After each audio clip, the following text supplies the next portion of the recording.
شعبان المعظم کا مہینہ اور عنقریب وہ رات آنے والی ہے جس کو ہم شب برات کہتے ہیں۔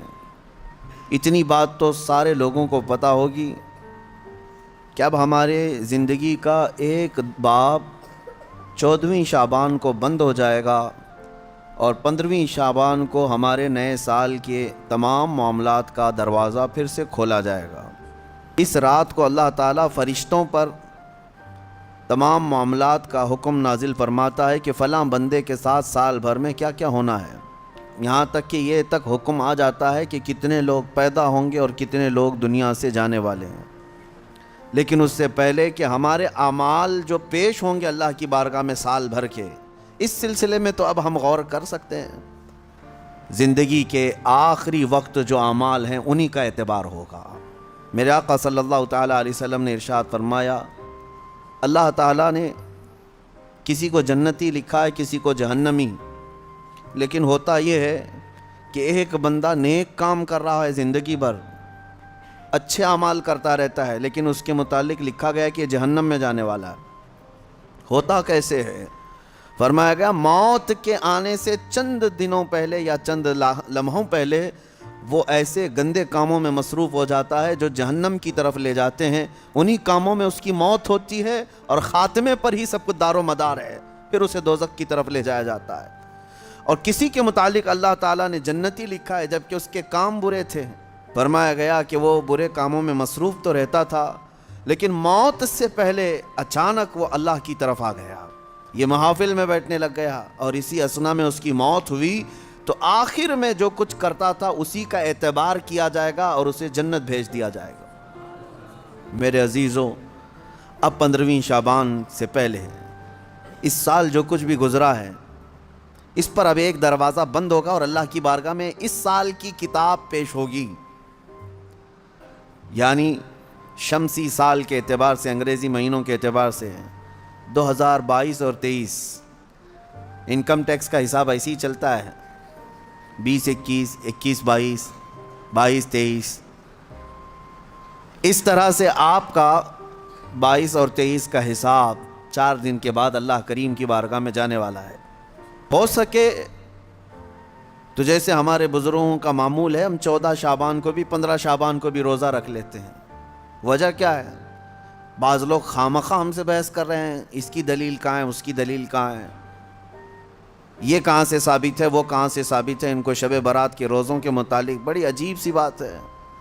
بات صرف اتنی سی ہے کہ ہماری تمنا یہ ہے کہ ہمارے اعمال جب اللہ کی بارگاہ میں جا رہے ہوں 14 شعبان کو، اس وقت بھی ہم روزے کے عالم میں ہوں، اور جب ہمارا نیا سال شروع ہو رہا ہو اس وقت بھی ہم روزے کے عالم میں ہوں۔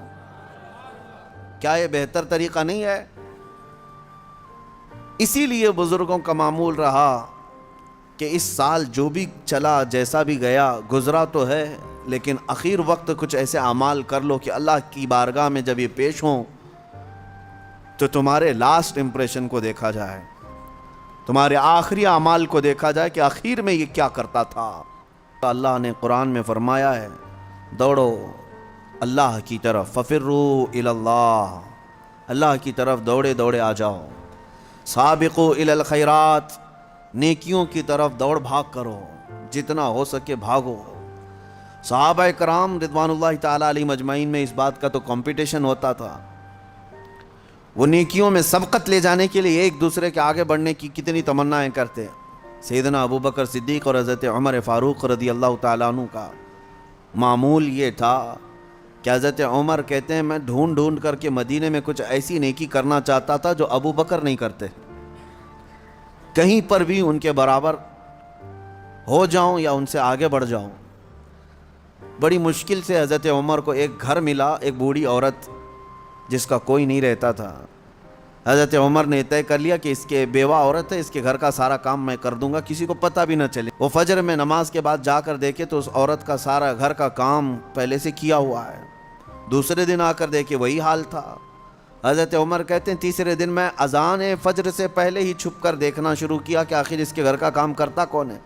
کہا ایک چادر اوڑے ہوئے ایک شخص آیا، گھر میں داخل ہوا، جھاڑو لیا، جھاڑنے لگا، ساری چیزیں ڈھنگ سے رکھنے لگا، اذان ہونے لگی، وہ اس عورت کے گھر سے باہر نکلنے لگا۔ حضرت عمر کہتے ہیں میں قریب جا کر چادر ہٹایا تو ابو بکر صدیق تھے۔ حضرت عمر کہتے ہیں میں کبھی آگے بڑھ ہی نہیں سکتا، میں جہاں کوشش کرتا ہوں اس سے پہلے حضرت ابو بکر پہنچے ہوئے ہوتے۔ جب آپ کی خلافت کا وقت تھا تب آپ نے اعلان کیا، حضرت عمر فاروق نے، کوئی ایسی نیکی جو ابو بکر کرتے تھے اور میں نہیں کر رہا ہوں تو لوگوں مجھے بتا دو تاکہ میں برابر ہو جاؤں۔ کسی ایک صاحب نے کھڑے ہو کر کہا حضرت ابو بکر جب خلافت کرتے تھے ان کے زمانے میں وہ سب کے حقوق ادا کرتے، لیکن روزانہ وہ دوپہر کے وقت اپنے ہاتھ میں توشادان لے کر جنگل کی طرف جاتے اور پتہ نہیں کسی کمزور یا کوئی معذور یا محتاج کو کھلا کر آتے، لیکن ہمیں یہ نہیں معلوم کس کو کھلاتے تھے۔ یہ حضرت ابو بکر کا معمول تھا۔ دوسرے دن حضرت عمر نے اپنے گھر سے توشادان لیا، روٹی سالن، اور لے کر اسی جنگل کی طرف چل پڑے۔ وہاں کس کو کھلاتے تھے کیا پتہ، دن بھر ڈھونڈتے رہے، کوئی ملے، کوئی نہیں ملا۔ شام کا وقت قریب آ رہا تھا، ایک پہاڑ کی چوٹی میں ایک غار سے کسی کے ذکر کرنے کی آواز آ رہی تھی۔ دوڑ کر جا کر دیکھا کہ کوئی ہے یہاں پر مجبور۔ جیسی غار کے اندر نظر پڑی تو دیکھا ایک ایسا شخص بیٹھا ہوا ہے جس کے ہاتھ بھی کٹے ہیں، پیر بھی کٹے ہیں، اور آنکھوں سے بھی بینا نہیں ہے، اندھا ہے، نابینا ہے۔ اتنی معذوری کے عالم میں اگر کوئی بیٹھا ہوا ہے اور غار میں، تو حضرت عمر کہتے ہیں مجھے تو یقین ہو گیا کہ یہی وہ بندہ ہے جس کو حضرت ابو بکر کھلایا کرتے تھے۔ حضرت عمر کہتے ہیں میں گیا، چپکے سے جا کر بیٹھ گیا، میں نے آواز بھی نہیں کی تاکہ اس اندھے شخص کو یہ معلوم بھی نہ ہو کہ کون کھلانے آیا ہے۔ آپ نے روٹی توڑ کر سالن میں بھگوئی اور اس اندھے کو منہ میں روٹی رکھی۔ جیسے ہی اس کے منہ میں روٹی کا ٹکڑا گیا وہ چیخ کر کہتا ہے آنے والے، کیا ابو بکر کا انتقال ہو گیا؟ کون آیا ہے آج کھلانے کے لیے؟ حضرت عمر کہتے ہیں تو اندھا ہے، نابینا ہے، تجھے کیسے خبر کہ آنے والا ابو بکر نہیں ہے؟ وہ کہتا ہے اس لیے کہ ابو بکر کو پتا تھا میرے منہ میں دانت نہیں ہے، وہ اپنے منہ سے چبا کر میرے منہ میں روٹی ڈالتے تھے۔ آج تو نے پوری روٹی اٹھا کر ڈالی تو مجھے سمجھ میں آ گیا کہ آنے والا ابو بکر نہیں ہے، کوئی اور آیا ہے۔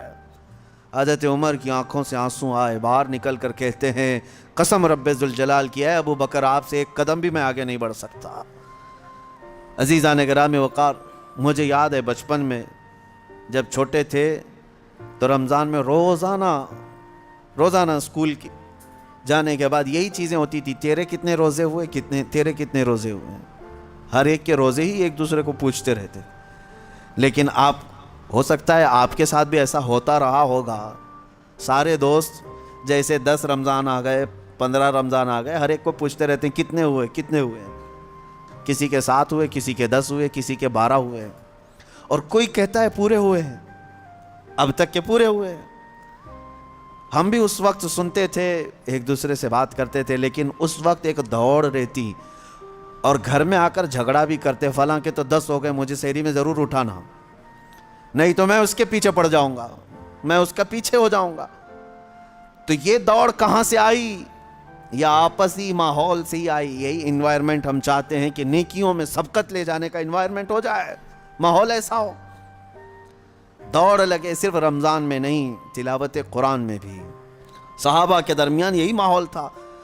حدیث پاک میں ملتا ہے صحابہ کرام مسجد نبوی میں جمعہ کی نماز کے لیے جو آتے، پہلی صف کا ثواب ہے نا، حضور پاک صلی اللہ تعالیٰ علیہ وسلم نے صرف ایک بار یہ ارشاد فرمایا کہ اگر میں تمہیں بتا دوں کہ پہلی صف میں نماز پڑھنے کا ثواب کیا ہے تو اس پہلی صف میں آنے کے لیے تم سب آپس میں تلوار بازیاں کرنے لگ جاؤ گے، جنگ ہو جائے گی تمہارے درمیان۔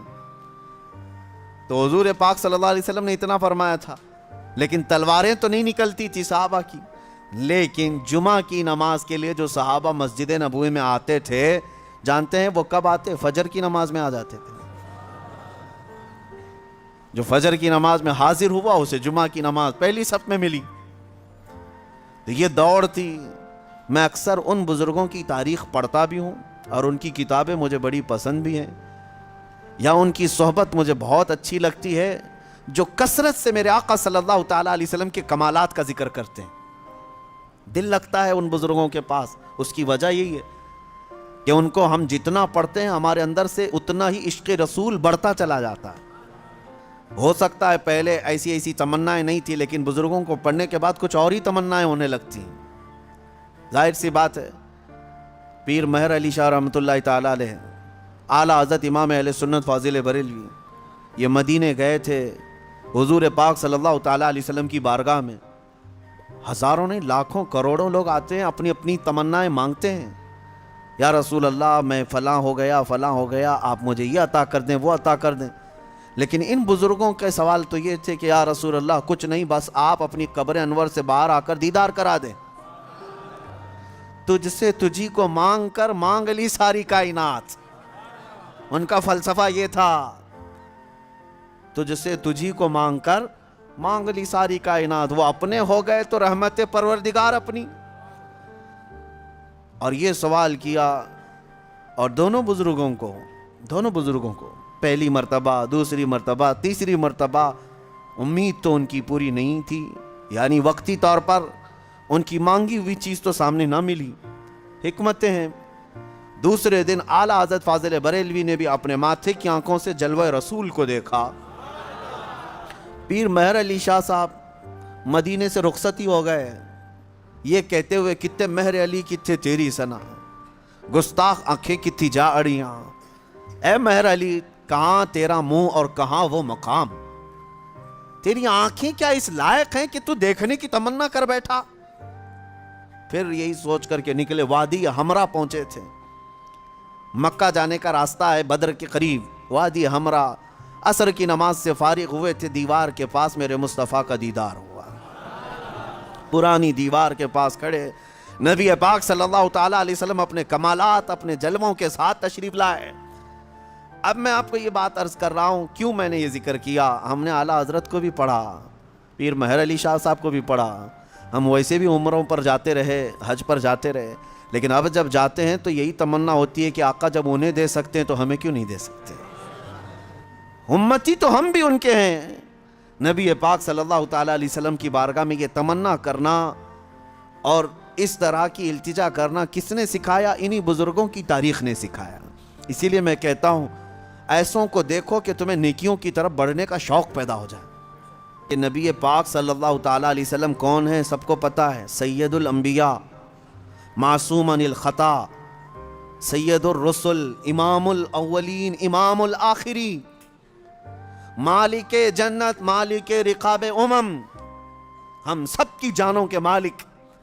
لیکن اس رسول کیا آپ سب کو یہ تسلیم ہے کہ نہیں حضور کے ہاتھ میں سارے خزانوں کی کنجی ہے.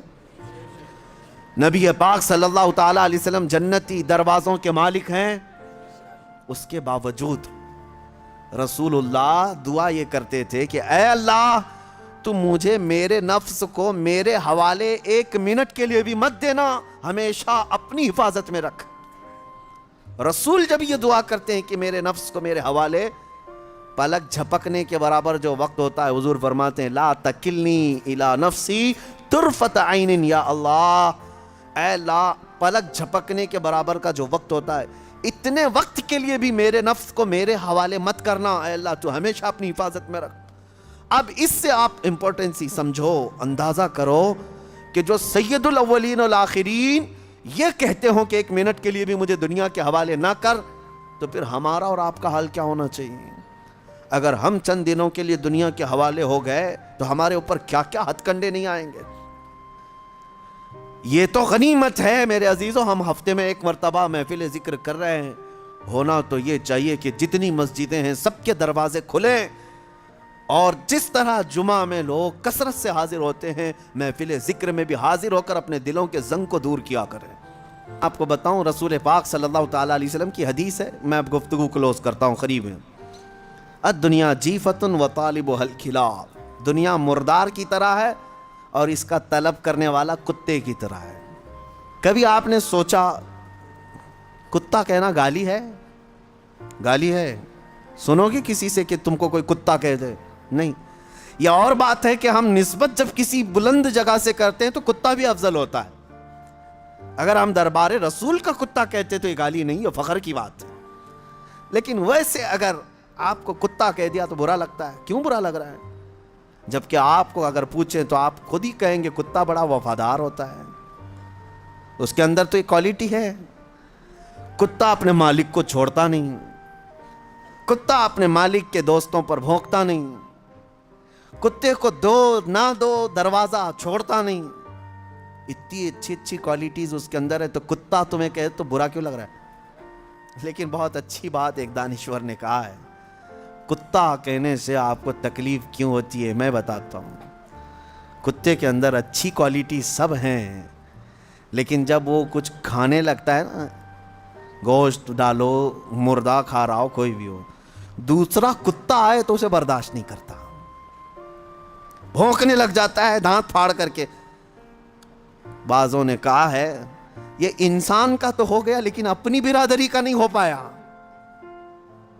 یعنی اپنے بھائی کو برداشت نہیں کیا. ارے انسان تو دوسرا ہے، اس کی جنس کا تھوڑی نہ ہے. جینڈر میل کھاتے ہیں کیا کتے کے اور انسان کے؟ نہیں ہے. لیکن کتے کی یہی عادت خراب ہے کہ وہ اپنے بھائی کو اپنے کھانے میں برداشت نہیں کر پاتا. اسی وجہ سے رسول پاک صلی اللہ علیہ وسلم نے فرمایا دنیا کا طلبگار کتے کی طرح ہے. 4-5 دن باقی رہ گئے ہیں 15ویں شعبان کو، اور اس سال کا چیپٹر کلوز ہونے جا رہا ہے. ہمارے سارے اعمال اللہ کی بارگاہ میں پیش ہوں گے، فرشتے لے کر کے جائیں گے، مولا پچھلے سال 15ویں شعبان سے لے کر اس سال کے 14 شعبان تک ان لوگوں نے یہ سارے کام کیے. اب تمہیں پتہ ہے، اللہ کو پتہ ہے کیا کیا کیے. تم نے کتنی نمازیں چھوڑی وہ بھی لکھا ہوگا، کتنے روزے تم نے رمضان میں پچھلے مس کیے وہ بھی لکھا ہوگا، کتنے زکوٰۃ دبا کر کون بیٹھا ہے وہ بھی لکھا ہوگا، کتنے تم نے لوگوں کے مال کھائے وہ بھی لکھا ہوگا، کتنوں پر غلط نگاہ ڈالی وہ بھی لکھا ہوگا، کتنوں کے ساتھ دھوکہ کیا ہے وہ بھی لکھا ہوگا. یہ تمام چیزیں تو اس میں لکھی ہوئی ہیں، اور اسی حالت میں اب یہ جانے والے فرشتوں کے ہاتھوں اللہ کی بارگاہ میں. وہ اللہ کے فرشتے ہیں، لا یعصون اللہ ما امرہم ویفعلون ما یؤمرون. اللہ نے جس بات کا انہیں حکم دیا اس میں ایک رتی برابر وہ نافرمانی نہیں کرتے. جس بات کا انہیں حکم دیا گیا وہی کرتے ہیں. وہ اپنی ڈیوٹی کے پکے لے کر جائیں گے، ابھی سب کے اعمال لے کے جائیں گے. پیچھے گھوم کر کے دیکھ لو سال بھر میں کیا کیا کیے ہو، تمہیں اچھی طرح سے معلوم ہوگا کس مہینے میں کیا کیا عمل ہوئے ہیں. بھول جاتے ہو تو یہ اور ایک بڑا عذاب ہے. ایک چیز ہے، قرآن میں اللہ نے فرمایا ان الحسنات یذہبن السیئات. کچھ نیکیاں ایسی ہیں کہ اگر تم کرو گے تو برائیوں پر پانی پھیر دیا جائے گا. رپورٹ تو وہ لے کر ہی جائیں گے، لیکن 4 دن میں کچھ ایسا کرو کہ اس رپورٹ کے اوپر صرف اور صرف تمہاری نیکیاں ہی درج ہوں، باقی سارے گناہ ویسے ہی مٹا دیے جائیں. یہ ہو سکتا ہے آج کے ذکر کو بھی نہایت ہی خلوص کے ساتھ اللہ کی بارگاہ میں اپنے پچھلے تمام گناہوں سے توبہ کرتے ہوئے کھڑے ہو جاؤ، اور اس کے بعد یہ عہد بھی کرو کہ اے اللہ میں سچی توبہ کے ساتھ تیرے دربار میں آیا ہوں. میں جب جب بھٹکوں، جب جب میرا قدم ڈگمگائے، آج اتنی دعا ہے کہ مولا میرے قدموں کو سنبھال لے اور مجھے دنیا میں ڈوبنے سے بچا لے. جب تک زندہ رہوں اپنی رحمت میں جگہ دے، جب آنکھیں بند ہوں تو دامن مصطفیٰ میں مجھے جگہ عطا کر دے.